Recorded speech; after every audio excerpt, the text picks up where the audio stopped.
বেশ নিরিবিলি জায়গায় বসেছে জিমিন আর জেনি। জেনি সাদা রঙের অফ শোল্ডার গ্রাউন্ড পরেছে আর জিমিন পরেছে সাদা রঙের হাফ স্লিভওয়ালা গ্রাউন্ড। সবাই এখানে নিজের বয়ফ্রেন্ডকে নিয়ে এসেছে ভ্যালেন্টাইন্স পার্টিতে, আর তুই আমাকে নিয়ে এসেছিস। How funny! এখানে ফানির কি হলো আপনি? ভালোবাসা দিবস শুধু বয়ফ্রেন্ড গার্লফ্রেন্ডের জন্য নাকি সবার জন্যই হয়? আচ্ছা বুঝলাম, কিন্তু তুই এই পাসটা কোত্থেকে পেলি আমাকে বলতো? অবশ্যই রাস্তা থেকে কুড়িয়ে পাইনি, তাই না? আমার এক ফ্রেন্ড দিয়েছে। ও আচ্ছা আচ্ছা। ওইদিকে ইয়োনো নিজের বাইক থেকে আর সুগা নিজের গাড়ি থেকে নেমে আসে। হোয়াইট আর পিঙ্ক কম্বিনেশনের স্যুট পরেছে সুগা, আর হোয়াইট জ্যাকেট সাথে স্কিনি জিন্স পরেছে ইয়োনো। দেখতেই বোঝা যায় দুজনের চয়েস দূর দূরান্তেও মেলে না একে অপরের সাথে।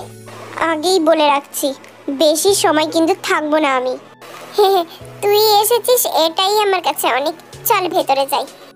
ইয়োনো আর সুগা ভেতরে চলে যায়। ওদিকে হইচয়ে সবাই নিজেদের মাঝেই ব্যস্ত। সুগা আর ইয়োনো প্রবেশ করতেই ইয়োনোর কলিগরা এসে ওদের সাথে কথা বলতে থাকে। টিম মেনশনের বাইরে চারিদিকে গার্ড। বাসার বাইরে কিছুটা দূরেই জাংকুকের গাড়ি দাঁড় করানো। অনেক কষ্টে সবার চোখে ফাঁকি দিয়ে দেওয়াল টপকে ভেতরে প্রবেশ করেছে জাংকুক। কিন্তু সমস্যা হচ্ছে ওপরে উঠবে কিভাবে? তের রুম ওপরের ফ্লোরে, আই মিন মেইন ডোর দিয়ে যেতে গেলে সমস্যা হবে, প্রবেশ করা যাবে না, সম্ভব না। যদি কেউ দেখে ফেলে। জাংকুক বাগানের দিকে গিয়ে ওপরে ওঠার পথ খুঁজছে। হঠাৎ একটা পাইপ দেখতে পাই, আর সেটা সুগার ঘরের পাশ দিয়েই উঠেছে। পথ তো পেলাম, কিন্তু সেটা তো বাঘের গুহা। ও গড! ওয়েট, সুগা তো ইয়োনোর সাথে বাইরে গিয়েছে, তার মানে ওর রুম ফাঁকা। এক কাজ করি, ওর রুম থেকে উঠে তের রুমে যাব। এটাই ভালো হবে। জাংকুক একটা লম্বা দীর্ঘ নিঃশ্বাস ফেলে পাইপ বেয়ে উপরে উঠতে শুরু করে। কয়েক মিনিটেই বিনা বাধাই বারান্দায় পৌঁছে যায়। বারান্দা থেকে রুমে উকি দিতেই জাংকুক দেখে কেউ আছে কিনা। থ্যাঙ্ক গড কেউ নেই, থাকলে বাকি আমি ভয় পাই নাকি? জাংকুক হিরোর মতো অ্যাটিটিউড নিয়ে হাবভাব নিয়ে রুমের মধ্যে প্রবেশ করে। আগে ঘুরে ঘুরে একটু রুমটা দেখে নেয়। বেডের সাইডে দেওয়ালে বড় ফ্রেমে ফ্যামিলি ফটো টাঙানো। খুব শীঘ্রই এই ফ্যামিলি ফটোতে আমিও অ্যাড হব। হঠাৎ অদ্ভুত ফিল হতে থাকে জাংকুকের। হাঁচি আসছে, নাকও লাল হয়ে যাচ্ছে জাংকুকের। 2-3 বার হাঁচিও দিয়ে ফেলেছে জাংকুক এই মুহূর্তে। হঠাৎ এরকম হাঁচি হচ্ছে কেন? উফ! সোফার দিকে চোখ যেতেই আটকে উঠে জাংকুক এক লাফে 6-7 কদম পিছিয়ে যায়। ইয়োনটান! জাংকুকের অ্যালার্জি কুকুরে। কুকুর যেখানে থাকে জাংকুক সেখানে স্বপ্নেও থাকে না। ছোট থেকেই ওর এই এক সমস্যা। কুকুরের গায়ের লোম আশেপাশে থাকলেই হাঁচি শুরু হয়ে যায় ওর। আর এখানে তো আস্তে একটা ইয়োনটান ঘুমিয়ে রয়েছে। টানি বেবি, এত বড় বাড়ি থাকতেই একটাই রুম ছিল ঘুমানোর জন্য। হাঁচু! সুগার রুম থেকে অদ্ভুত শব্দ পেয়ে যাই সেটা দেখার জন্য। রুমের দরজা খুলতেই জাংকুককে দেখে অবাক হয়ে যায়।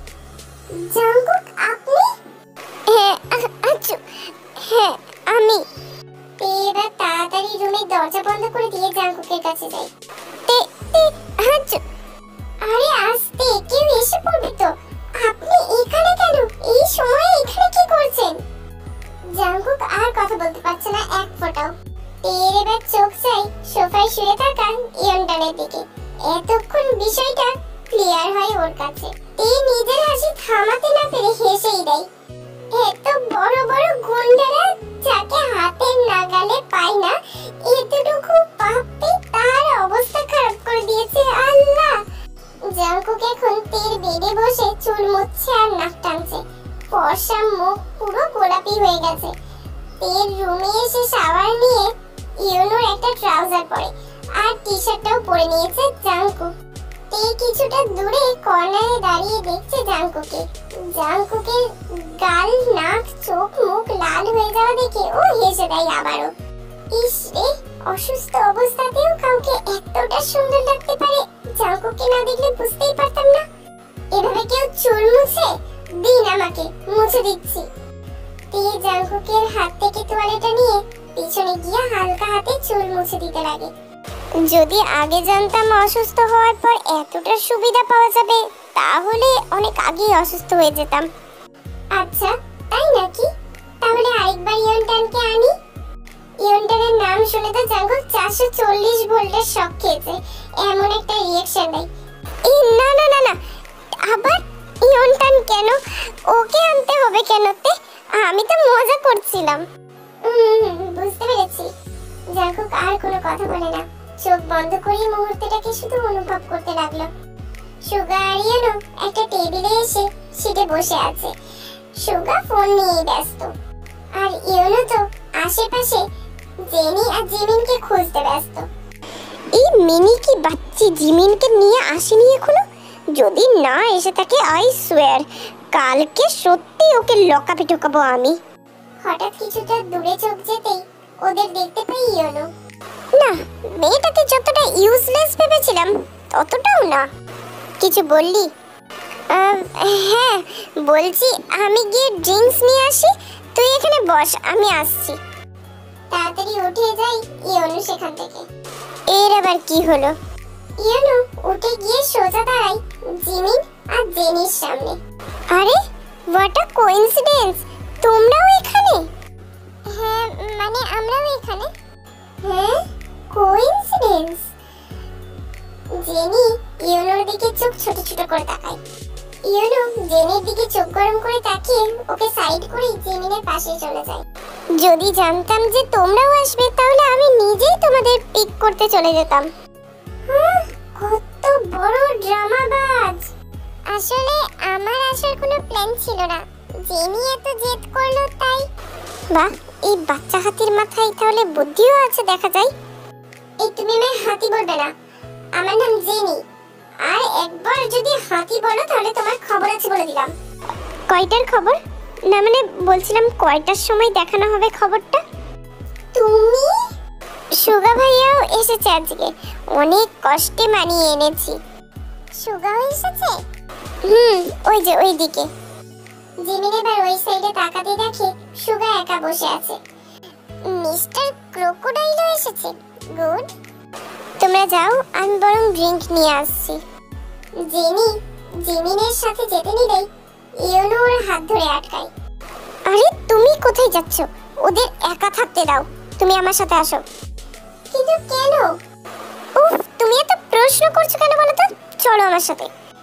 ইয়োনো জেনির হাত ধরে টেনে নিয়ে চলে যায়। জিমিন পা টিপে টিপে যায় সুগার সামনে।